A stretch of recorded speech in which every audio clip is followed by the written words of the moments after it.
JPAL and IPA, translating research into action.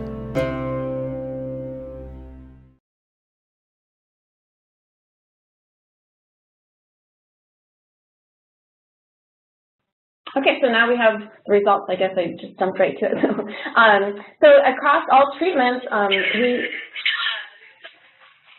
there's some feedback. Across all treatments, we can see small effects, and this is for all grades in all three local language, English, and math. So very small effects, 0.08 standard deviations.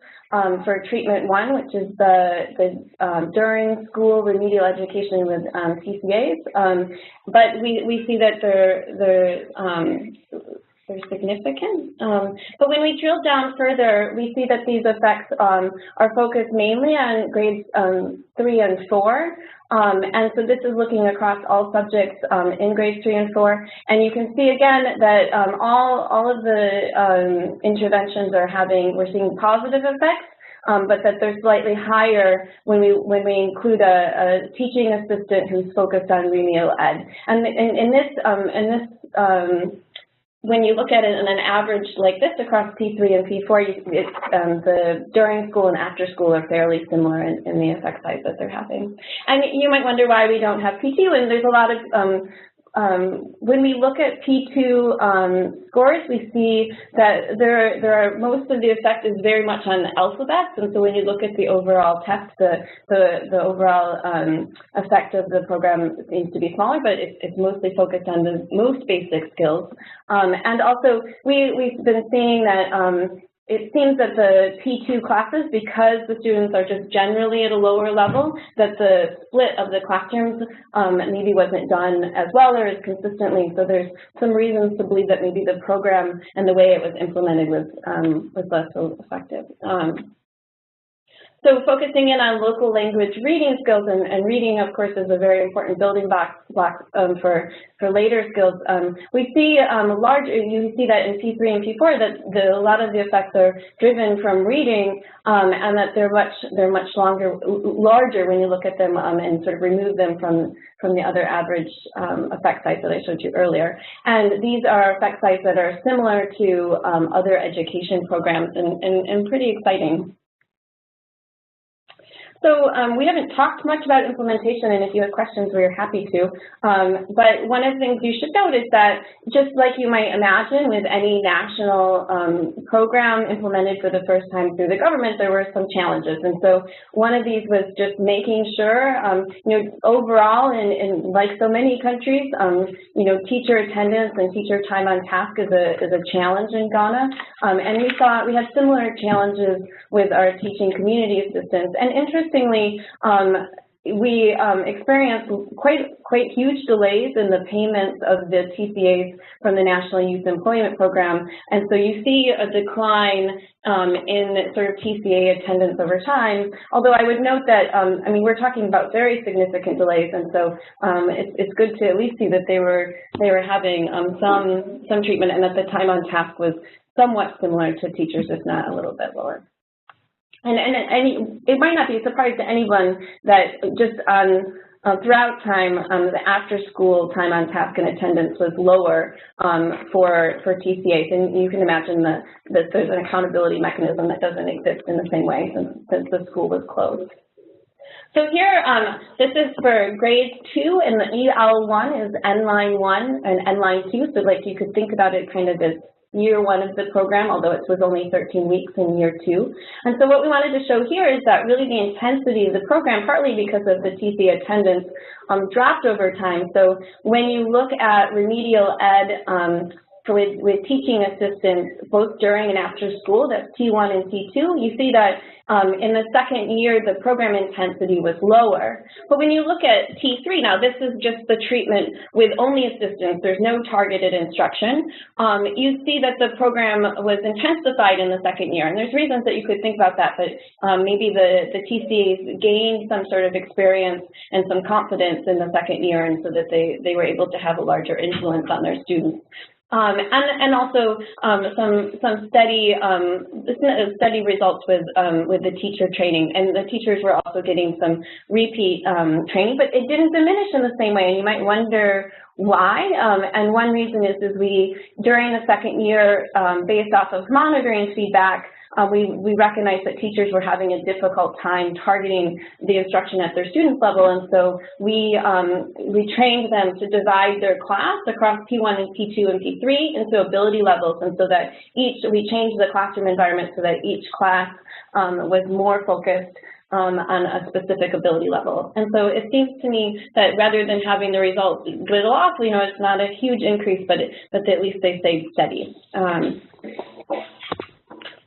So what's interesting is that these average effects hide regional effects that are quite large. And so if you look at the Upper West region of Ghana, which was far below the rest of the country, it's actually 3 times as effective as the average score or effect size that we've just been talking about. And that brings them so that they're almost caught up with the rest of the country. And interestingly, we see that the regions where the effect sizes were larger, we're also seeing that they have some common similarities. So, for example, the TCAs are more likely to be from the community and living in the community. We see higher teacher and TCA attendance and time on task, and we just see overall higher quality measures. And when you think about this more, you think, oh, well, what's so different about these regions? It's interesting because you see that this is true for both TCAs and teacher attendance, and that these things follow each other by district. And so it seems that there's some sort of supervisory effect from the districts. And while none of this could be randomized, so we have a lot to learn, there's more work to be done to really understand sort of how to ensure that time on task and quality is higher, and to sort of understand these linkages with supervision at the district level. But it's exciting to see that in these cases, that we can see that the program, if implemented really well, could have even larger effects than we're seeing on an average way across the country. So looking at subgroups within the study, these are some very interesting insights that some of you who are implementing might be interested in. And one is that so when we looked at schools that didn't have classroom space, we saw that the during-school intervention, the after-school intervention was more effective. So that's not so surprising, right? So that's surprising. So the kids don't have any place to sort of have the after-school class, so it seems like it was less likely to take place, and maybe there was more distractions, but the overall effect was smaller. Whereas if you have multi-grade teaching, so in classes where they have maybe multiple grades in one classroom, we find that the during school program works better because, the teacher, Annie was talking about this problem teachers have with having heterogeneous classrooms. There had more variance, and so, being able to divide the classroom helped to make sure that the kids who are at the lowest level got a targeted instruction, but also that the kids at the higher level were as well. And so it makes sense that the during school program would be especially helpful in multi-grade teaching. Interestingly, for the after-school intervention, we see that it works better for girls across all grades, but it's especially true for P1 and P2. And there's reasons why. We have a couple different hypotheses for why this is true, and we didn't measure this well enough to be able to know for sure, but it seems that girls in Ghana play a primary role in sort of housework at home. So it might be just that they're actually getting an extra hour, whereas the boys maybe have a little bit more flexibility and time to focus on these things. There's other hypotheses you could make, is that maybe girls are getting more help from or contact with their mothers, and we found that literacy of mothers is lower and that boys could be getting help from someplace else. But some of this is speculation, but interesting and sort of useful from a policy perspective. So that leads us to our next steps. So as a conclusion, it's targeted instruction was a promising approach in Ghana. To summarize what Jessica took you through, despite important implementation issues, we find positive effects, especially for grade 3 and 4, that are similar to effects of other successful education interventions. Another thing that we didn't emphasize is that this effect persists over time. So the grade 4 students whom we tested actually were out of the program for a year because the program targeted grade 1 to 3 students. So that's a really important point as well, that effect seems to persist a year later. So it's a promising approach, and the potential is even higher if some of these implementation issues are addressed. So going forward, we're continuing to work with the Ministry of Education to help them understand how these lessons can be integrated into the system so that it can be scaled going forward. So we're looking at different types of institutional arrangements. So, for example, the youth employment program is undergoing some political difficulties at the moment, but there is another scheme called the National Service Scheme that mandates university graduates to do a year of service. And many of them are deployed to the education sector, so that's another avenue. We're also looking at how these lessons can be integrated into the system. So it could mean, a change in the timetable to integrate targeted instruction. It could mean integrating it into teacher training colleges, etc. At the same time, we're also starting a follow-up experiment to understand how to make the teacher-led targeted instruction treatment more effective.